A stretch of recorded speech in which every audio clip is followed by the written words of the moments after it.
What is up? We're back with some more pro wrestling talk, man. And when it comes to the wonderful world of sports entertainment, pro wrestling, there's a lot of different time periods, eras, whatever that people like that gets brought up a lot. But I can't really think of one that doesn't get reminisced on in the most fondest of ways more often than ever.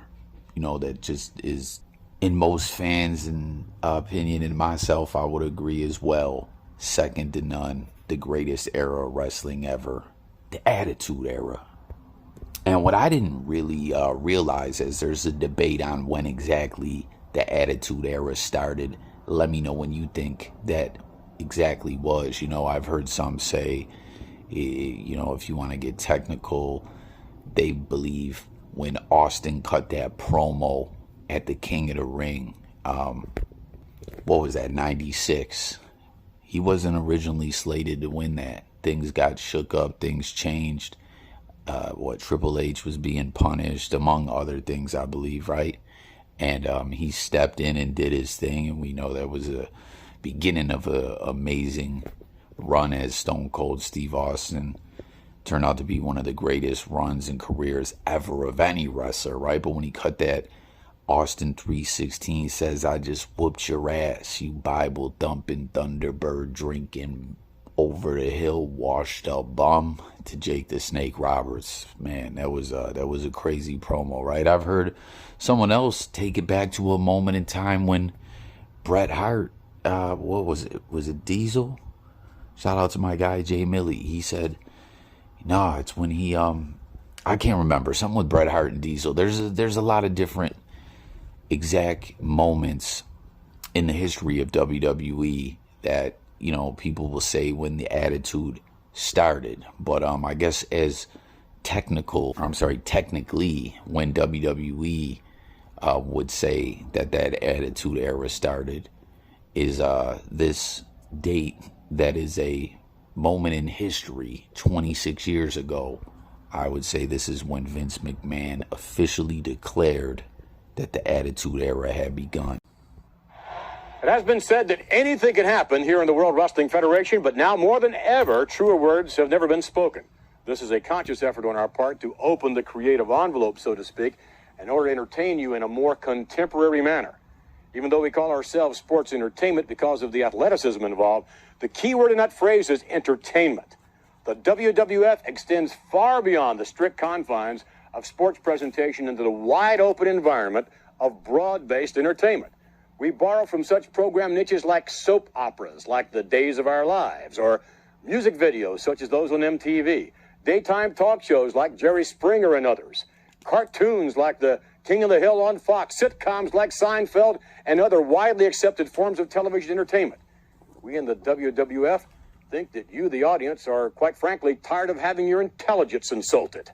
We also think that you're tired of the same old simplistic theory of good guys versus bad guys.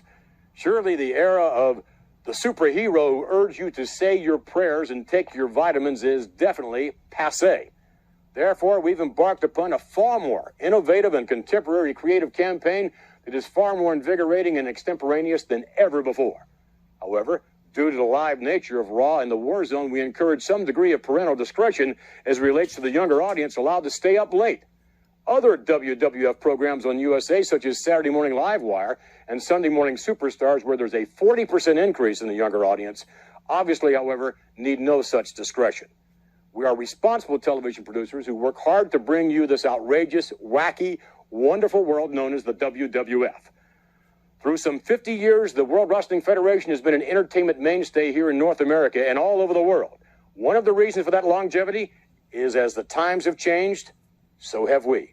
I'm happy to say that this new, vibrant, creative direction has resulted in a huge increase in television viewership, for which we thank USA Network and TSN for allowing us to have the creative freedom, but most especially, we would like to thank you for watching. Raw and the War Zone are definitely the cure for the common show. Now, just watching that, going back in time, that's what's so great about, reliving all this old pro wrestling content and enjoying the new stuff as well. So if you like to do that, make sure you subscribe to this channel and you jump in the comments and debate with me about this Attitude Era discussion we're having and all that. And stay tuned for other pro wrestling content. You know, that's what we do over here, is talk it up on these different pro wrestling discussions. Old, new, present, throwback, and everything in between. You know, I need to hear from you guys, the people out there. So subscribe. You comment anyone if you were watching my other channel we were building up, and I got locked out of that channel. So till we get back in, this is where the content's gonna be. So make sure to subscribe, interact, like the video. But man, watching that, it's like, I definitely remember this.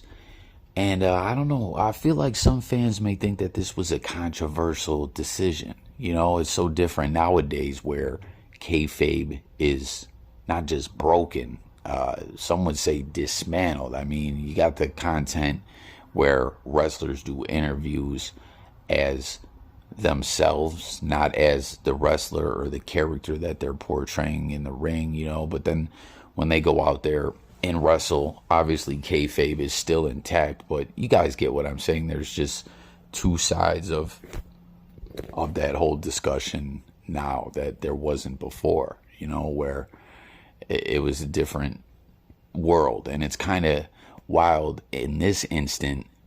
Good old Vinnie Mac kind of, or in a sense, broke kayfabe or hinted at it, you know, when he was talking about not insulting fans' intelligence and stuff like that, you know, because remember, prior to this, there were individuals that had to go to court for different lawsuits and stuff, maybe over money, revenue, and things like that. And when they got sworn in and everything, they would perjure themselves on the stand because they would not break kayfabe and admit that, you know, wrestling was scripted and predetermined. And this was still in that time period, really, where you didn't do that. And then Vince McMahon is sitting here making those comments. I don't know, what does everyone think about this looking back on this? The soap opera thing, it's so wild. I didn't remember that part of this. Obviously, that's something that wrestling always gets compared to. You know, a lot of people say like, oh, it's soap opera with athleticism involved and stuff like that. And, you know, it's definitely a work of art, pro wrestling, no question. But I just didn't really remember that Vince McMahon straight up used soap operas in this you know, statement that he put out to the people about the Attitude Era. And you heard him mention MTV, which I thought was cool and a good look. You go way back, like, you know, a good thing to bring up MTV, how popular it was, and trying to incorporate music and the popularity and things like that. And it's cool too if you go back, way back, what was it, the Rock and Wrestling connection, way before the Attitude Era, how Cyndi Lauper and different individuals were involved in it all, you know. And you had Captain Lou being in the Cyndi Lauper video and everything. And even though you heard him talk about good guys versus bad guys like that, almost as if that was passe, I mean, that never really changed. There were still heels and faces and everything, and that's in all aspects of storytelling. But I guess what did start to change during the Attitude Era is that you had some guys that were kind of in between, in a sense, in between being heel or face, or you had guys, the incredible storyline, for instance, like when the Hart Foundation came back as a stable, where they were faces in Canada but heels in America, and, you know, everyone going against them were faces in America but heels in Canada. That was a real innovative, different storyline and a different take on the classic heel versus face format. And then, you know, other dudes like Austin, who was a face, kind of had characteristics of a heel, you know what I mean? But what an amazing time this was, you know, just looking back on this and remembering this all. It's so crazy to think, as you see different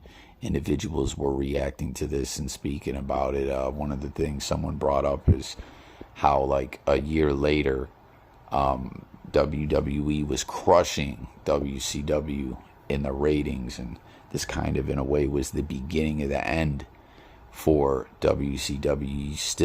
I still can't believe the way that they just changed the wrestling business forever and took over with the whole NWO storyline and everything, and then shit the bed in a major way, and how bad it all went. And it's crazy to think about how Vince Russo was such a part of creative with the Attitude Era, but then went on to WCW after that and shit the bed. And I mean, just had horrible storylines and just a joke of what they were doing. Like, it got so bad. And, you know, like, I don't believe this, what I'm about to say at all, but has anyone ever heard this theory or conspiracy theory that that was a play that Vince McMahon did on some evil genius type stuff to fire